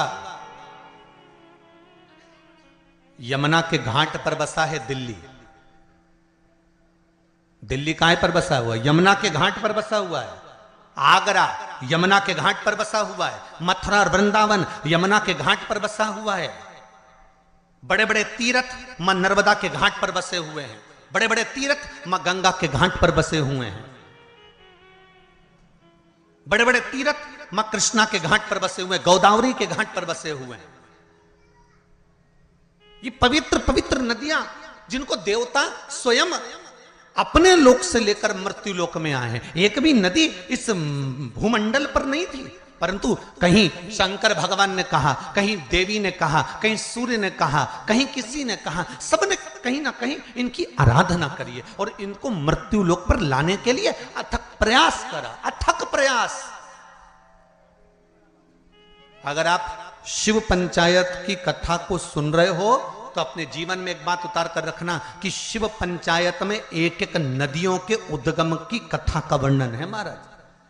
और सारे देवताओं ने घोर तप कर घोर तप कर इन नदियों को पृथ्वी पर लेकर आए, भूमंडल पर लेकर आए। और नदियां जब भूमंडल पर आ गई, जरा विचार करिए, हजारों हजार वर्ष तक ऋषियों ने, संतों ने, साधुओं ने, देवताओं ने तप साधना करी, तब ये नदियां पृथ्वी पर आई। और पृथ्वी पर आने के बाद ये नदियां इतनी पवित्र रही। और आज उन संतों लोग तो इन नदियों को लेकर आ गए, और हम क्या कर रहे हैं? इन नदियों को ओझल करते जा रहे हैं, इन नदियों को छुपाते जा रहे हैं, इन नदियों पे मकान बनाते जा रहे हैं। कहीं गंदा पानी, कहीं नालों का पानी, कहीं गंदगी, सब इन पवित्र नदियों में भेजते जा रहे हैं। और विचार कर रहे हैं कि यमुना मैया हमें तार देगी, विचार कर रहे हैं गंगा मैया हमें तार देगी, विचार कर रहे हैं नर्मदा मैया हमें तार देगी, क्षिप्रा मैया तार देगी। तो कैसे तारेगी?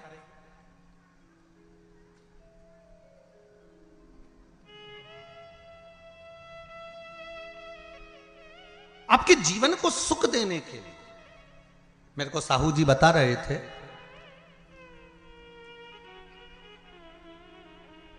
श्री दिनेश जी कह रहे थे कल गाड़ी में, कहे गुरुजी हमारे क्षेत्र के प्रशासन को हमने सूचना दी है कार्यक्रम की, तो प्रशासन के द्वारा गुरुदेव हमने जब कहा कि छोटे छोटे तालाबों में और नहर में पानी रहेगा, तो जितने सारे भगत या कथा सुनने के लिए आ रहे हैं उनको नहाने में या आदि कादि कोई कार्य में तकलीफ नहीं होगी। तो प्रशासन ने बात मानकर नहरें चालू कर दी और नहरों से पानी भर दिया तालाबों में। मैं धन्यवाद दूंगा यहाँ के प्रशासन को।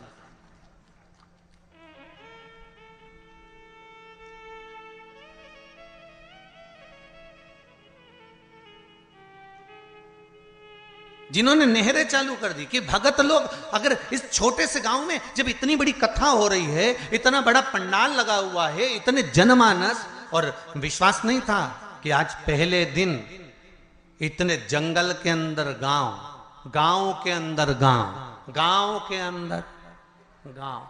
हम भी गाड़ी में पूछते रहे इनसे कि हम सीहोर से चले भोपाल, भोपाल से उतरे कौन सा गढ़, डोंगरगढ़, माँ भमलेश्वरी के दरबार, और डोंगरगढ़ से फिर चले तो निकलते निकलते निकलते निकलते महाराज छुरिया। अब हम समझे कि छुरिया ही हलकोसा होगा, हलकोसा ही छुरिया होगा। भाई हमारे यहाँ जैसे नाम होता है ना, जैसे किसी का नाम बोल देते थे क्या बहरू, और नाम उसका दूसरा था कमल किशोर या राम किशोर, तो उसका घर का नाम दूसरा। तो हम सोचे हो सकता छुरिया का नाम ही हलकोसा होगा, हलकोसा का नाम ही छुरिया होगा। पर यहाँ आते आते मालूम पड़ा कि डोंगरगढ़ से निकले, फिर यहाँ से निकलते निकलते निकलते निकलते आगे पहुँचे तो मालूम पड़ा वहाँ से छुरिया तो उधर निकल गया, हलकोसा इधर निकल गया। अब हलकोसा भी आते आते आते आते ये पास के गांव के लोग वो गाड़ियों को उधर घुमा के ले गए। तो हमने, मैं स्कूल के बाहर पढ़ा तो दूसरा गांव था, तो हमने जजमान से फिर पूछा क्यों जी अभी हलकोसा नहीं आया, बस 2 किलोमीटर दूर है। हमने कहा तुम कहते कहते तो 25 लिया है। पर साहू जी बहुत बहुत आनंद का विषय ये है कि इस हलकोसा गांव में जिसने छत्तीसगढ़ वालों ने कथा नहीं सुनी वो बाद में पछताएगा, ये पक्का है। इतनी शांति, इतनी शीतलता, इतना आनंद भरा हुआ है इस गांव के अंतर्गत। शांति और शीतलता और एक आनंद,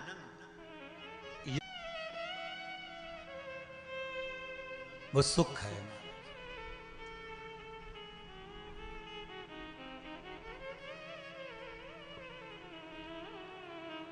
पवित्र पवित्र नदियों का उद्गम हमारे यहाँ शिव महापुराण में वर्णन है महाराज। तो मेरा निवेदन है जितना सबका ध्यान रखा जाए उतना ध्यान पवित्र नदियों पर भी दिया जाए। जितनी जितनी पवित्र नदियां हैं उन पर हमारा ध्यान केंद्रित होना चाहिए, केंद्रित। करोड़ों रुपए नदियों की सफाई पर खर्च हो जाते हैं, पर पता नहीं पड़ पाता कि वो नदी की सफाई हुई कि रुपए की सफाई हुई।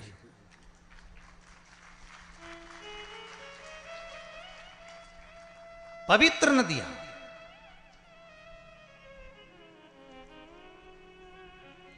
चाहे गंगा हो, यमुना हो, सरयू हो, क्षिप्रा हो, सरस्वती हो, ये सब मेरे देवादिदेव महादेव ने जिनको प्रकट करा है, इन नदियों को लेकर आए। जैसे जीजी ने प्रश्न करा कि शिव आजन्मा है, शंकर आजन्मा है, तो उनकी बहन कैसे हुई?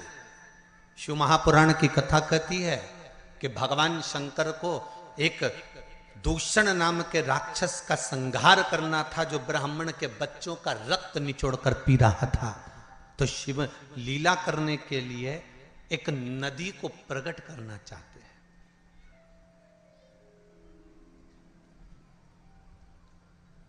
देवताओं के हित के लिए शंकर गंगा को प्रकट करना चाहते हैं।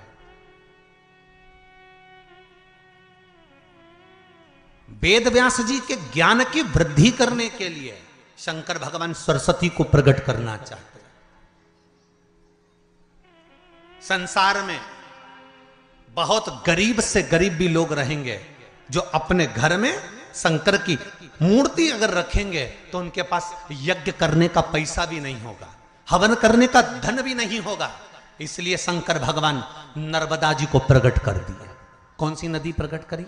नर्मदा। तो पूछा नर्मदा नदी को प्रकट करने का कारण क्या था? शंकर भगवान से पंचायत में बैठे हुए देवताओं ने, भगवान विष्णु ने, भगवान सूर्य ने, माता जगत जननी दुर्गा भवानी ने, श्री गणेश जी महाराज ने, सबने प्रश्न करा कि भोलेनाथ आपने नर्मदा को क्यों प्रकट करा? तो शंकर भगवान कहते हैं नर्मदा को प्रकट करने का केवल एक कारण है कि नर्मदा का जो कंकर निकलेगा वो शंकर होगा। इसको ना यज्ञ की जरूरत है ना अनुष्ठान की जरूरत है, जिसने ले जाकर बिठा दिया वो वहीं सिद्ध हो जाएगा, वो वहीं सिद्ध हो गया। उसको प्राण प्रतिष्ठा की भी जरूरत नहीं है, वो तो जहां रखा वह सिद्ध है।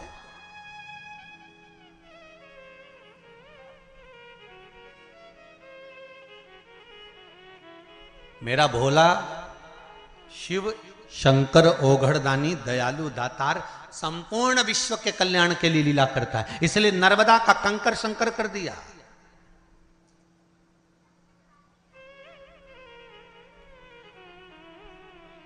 और शिव कृपा, शिव दया, शिव करुणा किसको कहते हैं? कि जहां शंकर की कथा होती है, शंकर का स्मरण होता है, शंकर का भजन होता है, वह भूमि भी, कंकर भी शंकर हो जाता है। और कुछ दिन के लिए, 7 दिन के लिए तो हल्कोसा की ये पावन धरा भी, कंकर भी शंकर। एक कंकर शंकर का भी पत्र अच्छा आया, देखिए।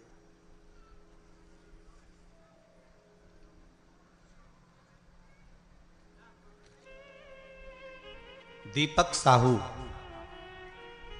रूवा, रूवा लिखा है, रवा लिखा है, देख लेना है, रूवा, हाँ, जिला दुर्ग, छत्तीसगढ़। आप तो पास में ही है, जरा माइक पहुंचाइए, कॉर्डलेस दीजिए।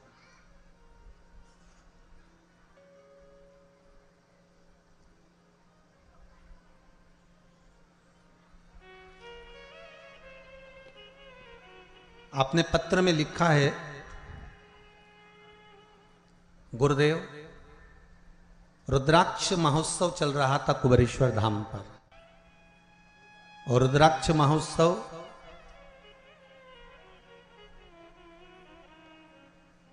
जब कुबेरेश्वर धाम पर चल रहा था तब हम लोगों ने टिकट करवा रखे थे।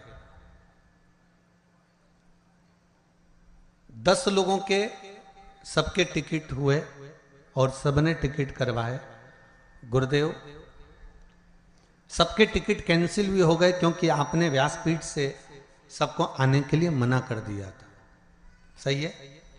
श्री शिवाय नमस्तुभ्यम। श्री शिवाय नमस्तुभ्यम गुरुजी। कहाँ से हैं बाबू आप? ग्राम रुदा, जिला दुर्ग। कहाँ है ये? दुर्ग के पास, दुर्ग से 30 दुर्ग छत्तीसगढ़ से। जी जी, क्या कृपा करी बाबा ने?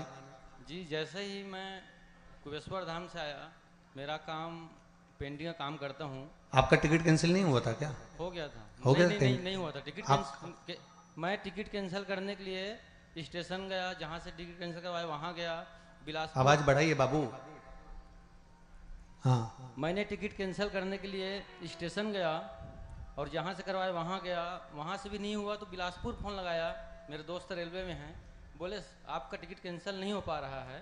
तो मैं सोच में पड़ गया कि मैं क्या करूं। जी। तो फिर मेरा तो ध्यान कुबेश्वर धाम पे था, तो फिर मैं बिना सोचे ही अकेले निकल पड़ा। और जैसे ही मैं वहाँ गया, अच्छा दर्शन हुआ, जगह भी सामने मिल गया मेरे को। उसके बाद जैसे ही वहाँ से आया, दूसरे दिन से रोज फ़ोन आता है कि यहाँ काम है, वहाँ काम है। मैं बता नहीं सकता बाबा जी, ऐसा लगता है कि मैं कुबेश्वर धाम पे ही रहूं। जय हो, जय हो। आपने एक लाइन बड़ी सुंदर लिखी है। मैं एक बात सबको बोलना चाहता हूं कि एक बार कुबेरेश्वर धाम जरूर जाएं। ये आपने लिखा है पत्र में, मतलब कुबेरेश्वर बाबा ने आपको दिया ना, बस। श्री शिवाय नमस्तोभ्यम। बैठिए, बहुत बहुत साधुवाद। शिव कृपा ही ऐसी है।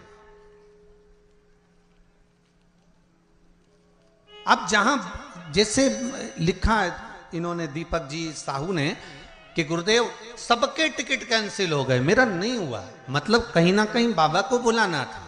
अब आपने बिलासपुर तक विचार कर लिया टिकट कैंसिल करने के लिए, सारा दम लगा लिया, पर शिव को नहीं कराना था। शंकर ने बुलाया और आप चले भी गए, पहुंच भी गए, और बाबा ने कृपा करी, और ऐसी कृपा करी कि 10 जगह से काम के लिए फोन आना चालू हो गया और बाबा ने आपको काम दे भी दिया। ये शिव की कृपा। आप विश्वास रखकर अगर कथा को श्रवण कर रहे हैं, विश्वास रखकर कथा स्मरण कर रहे हैं, मैं फिर निवेदन करूंगा, भले आस्था चैनल पर कथा सुन रहे हो, चाहे मोबाइल पर कथा सुन रहे हो, चाहे फेसबुक यूट्यूब पर कथा सुन रहे हो, चाहे पंडाल में बैठकर कथा सुन रहे हो, आपकी चित्त वृत्ति मन विश्वास के साथ अगर कथा सुन रहा है तो ये मानकर चलना कि 3 महीने में बाबा कुंवर भंडारी आपके भंडार भर ही देगा, ये पक्का है। अब उससे प्रार्थना तो करो, अब दया करो।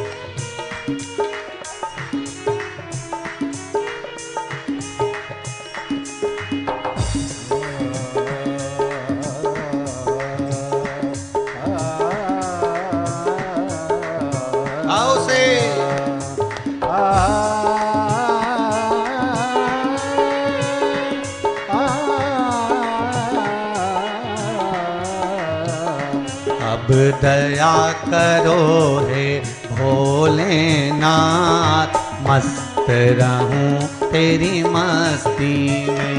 अब दया करो हे भोलेनाथ, मस्त रहो तेरी मस्ती में।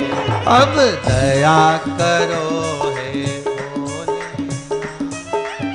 मस्त रहूं तेरी मस्ती में। अब दया करो हे भोलेनाथ, मस्त रहो तेरी मस्ती में। दया करो हे भोलेनाथ, मस्त रहूं तेरी मस्ती में।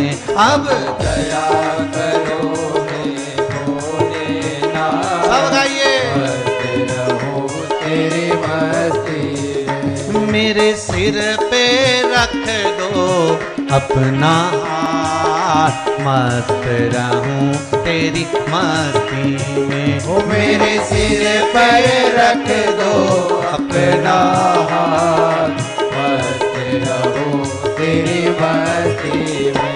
मेरे सिर पे रख दो अपना हाथ, मस्त रहूं तेरी मस्ती में।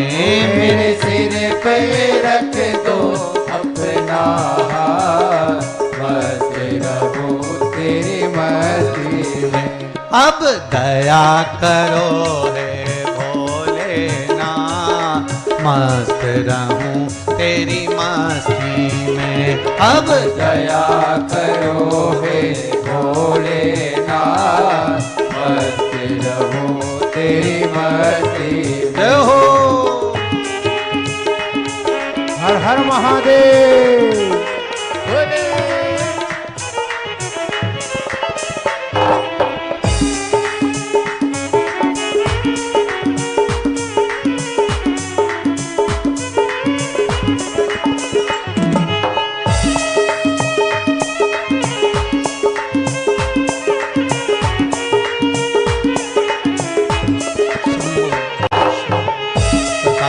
कैलाश अविनाशी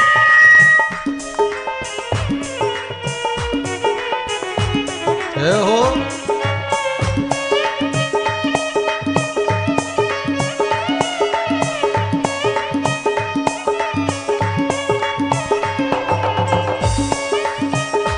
हर हर भोले।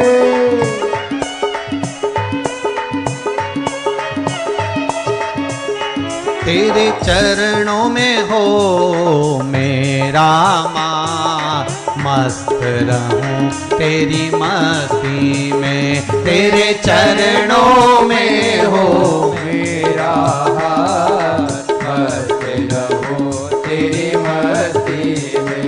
तेरे चरणों में हो मेरा माँ, मस्त रहूं तेरी मस्ती में। तेरे चरणों में हो मेरा माँ, मस्त रहूं तेरी मस्ती में। अब दया करो हे भोलेनाथ, मस्त रहूं तेरी मस्ती में। अब दया करो हे भोलेनाथ, मस्त रहूं तेरी मस्ती में। जय हो। हर हर भोले।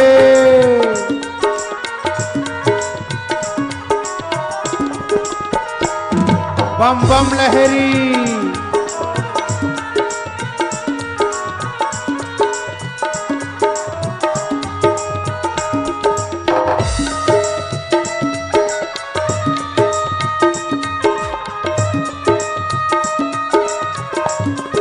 हर हर महादेव।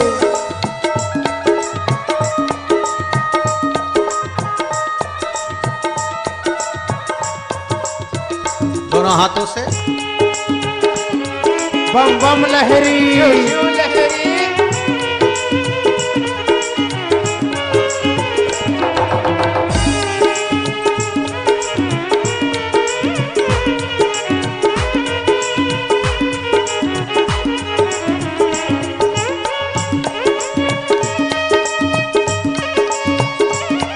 हे भोले। जय हो।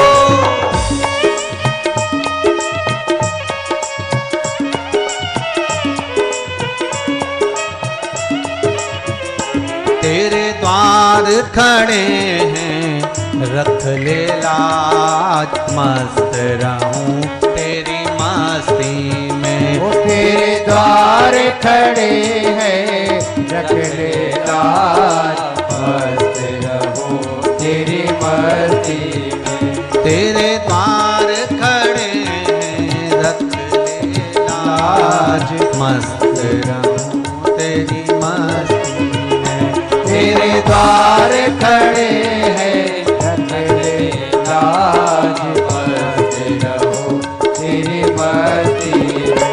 अब दया करो हे भोलेनाथ, मस्त रहूं तेरी मस्ती में। अब दया करो हे भोलेनाथ, मस्त रहूं तेरी मस्ती में।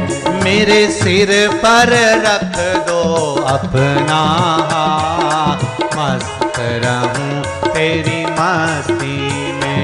मेरे सिर पर रख दो अपना हाथ, मस्त रहूं तेरी मस्ती में। अब दया करो है भोलेनाथ, मस्त रहूं तेरी मस्ती में। अब दया करो हे भोलेनाथ,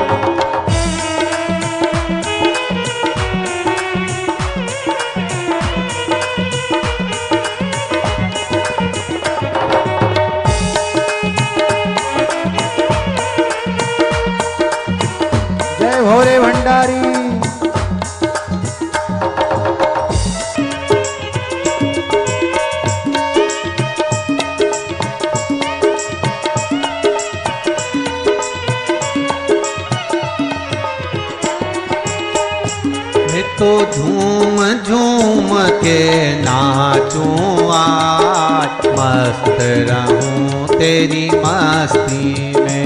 मैं तो झूम झूम के नाचूं आज, मस्त रहूं तेरी मस्ती में।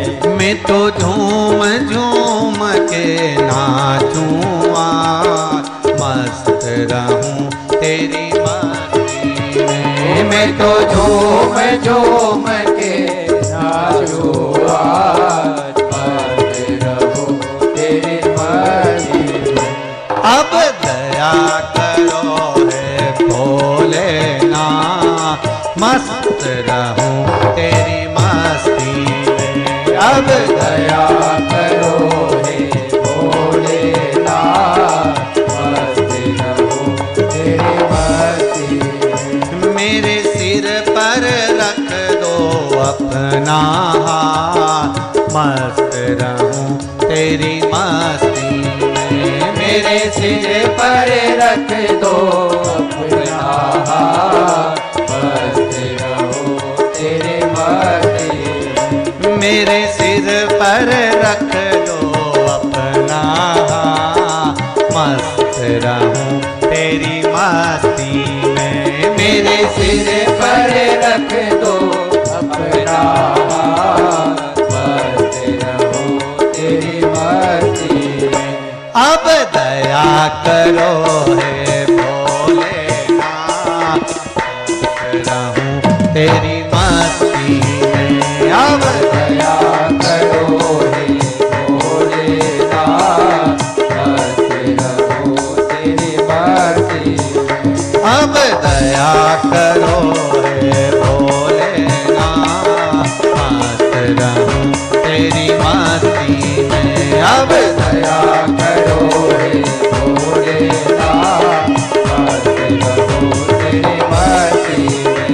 अरे मस्त रहूं तेरी मस्ती में। मस्त रहूं तेरी मस्ती में। हाँ मस्त रहूं तेरी मस्ती में। मस्त रहूं तेरी मस्ती। हर हर महादेव है। शिव पुराण कह रही है महाराज,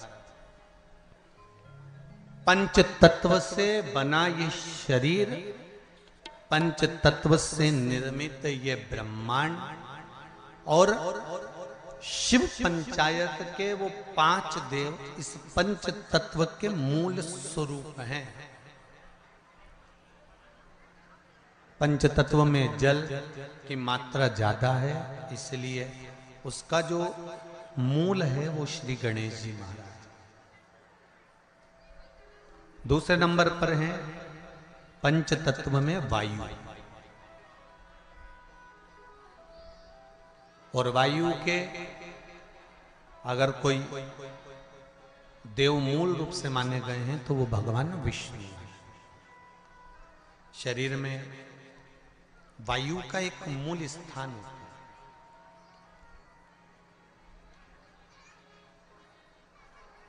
जैसे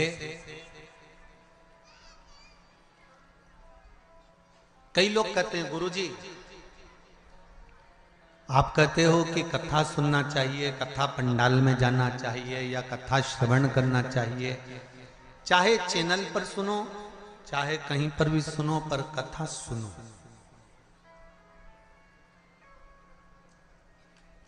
भाई एक बच्चे ने प्रश्न किया था कि आप कहते हो कि भगवान सब जगह पर है, तो फिर हमारी मम्मी तुम्हारी कथा में क्यों जाती है? जब भगवान सब जगह पर है तो हमारी मम्मी को कथा में जाने की जरूरत क्या है? हमने भी वही कहना चाहते हैं। हवा सब दूर है, बोलो सही है कि गलत है? बोलते जाओ जरा जम के, सही है। हवा सब जगह पर, और गाड़ी के पहिया पंचर हो गया हो, उसकी हवा निकल गई हो, और तुम किसी से जाकर कहो कि तुम पहुंच गए छुरिया में और वहां जाकर तुमने कहा कि साहब हमारी गाड़ी के पहिए की हवा निकल गई है, और कोई तुमसे कहे हवा तो सभी जगह पर है, हवा की कोई कमी है? अभी हम छुरिया तो नहीं गए पर जाएंगे जरूर एक बार, नाम इतना जोरदार है तो घूमने में क्या दिक्कत है। तो कोई तुमसे कहे कि सब हवा निकल गई है पहिए की, और हवा तो जगह है, तो सब जगह है तो पहिए की हवा सभी जगह है, सभी जगह। ठीक। अब तुमने सोचा ये तो पागल है, इसके क्या मुंह लगना। फिर किसी के पास गए, वहां जाकर तुमने कहा भैया हवा, हमारी गाड़ी के पहिए की हवा निकल गई। तो वो तुमसे कि हवा तो अच्छे अच्छे की निकल जाती है।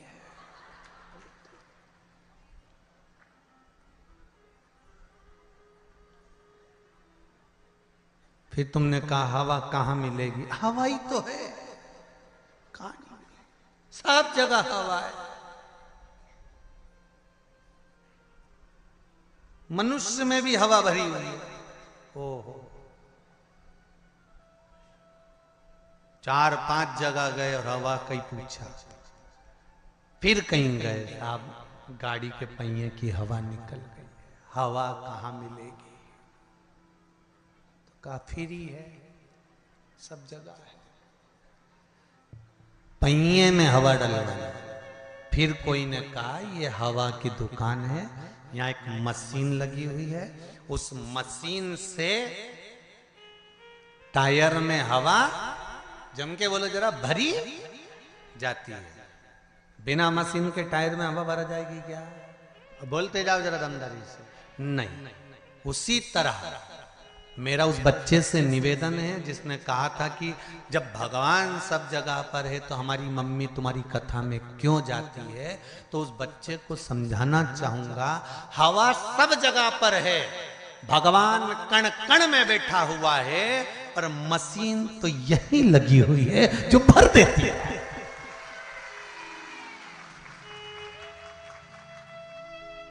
बिना मशीन के टायर में हवा नहीं भरा सकती।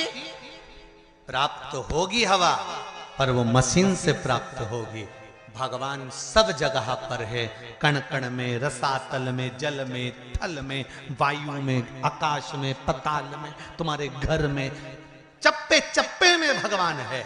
पर भगवान को पाने का स्थान अगर कहीं है, जैसे हवा भरने का स्थान हवा वाले की दुकान है, उसी तरह भगवान को पाने का स्थान सत्संग और शिव महापुराण की कथा है, जहां परमात्मा मिल जाता है। क्यों जाते हैं मंदिर, क्यों जाते हैं भगवान के दरवाजे पर? कि वहां भगवान मिल जाते हैं। हवा की दुकान है, वो मिलेगा, प्राप्त होगा वो। भगवान विष्णु को वायु कहा है, वायुदेव का। महाराज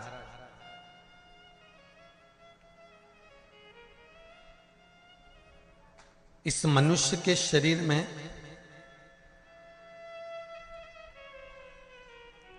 वायु का अपना एक तत्व का, 5 तत्वों में से एक तत्व है वायु, जो शरीर के अंदर है।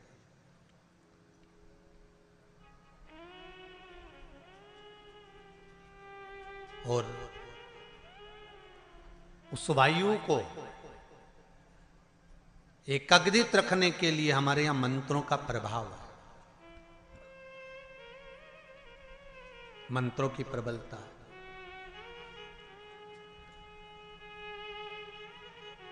तीसरे नंबर पर है शिव, पृथ्वी का स्वरूप, पृथ्वी के देव। पृथ्वी का देव 33 कोटि देवताओं में किसी को नहीं कहा गया, पृथ्वी का देव केवल एक को कहा गया है, वो देव अधिदेव महादेव है, क्योंकि ये पृथ्वी के देव हैं। मृत्यु लोक का अगर आधिपत्य किसी के पास है तो शिव के पास। अब एक बात सावधानी से सुनिएगा, शायद शिव महापुराण के माध्यम से अभी तक ये बात सामने नहीं आई, पर शिव पंचायत कथा में आ रही है। जितने आस्था चैनल पर कथा सुन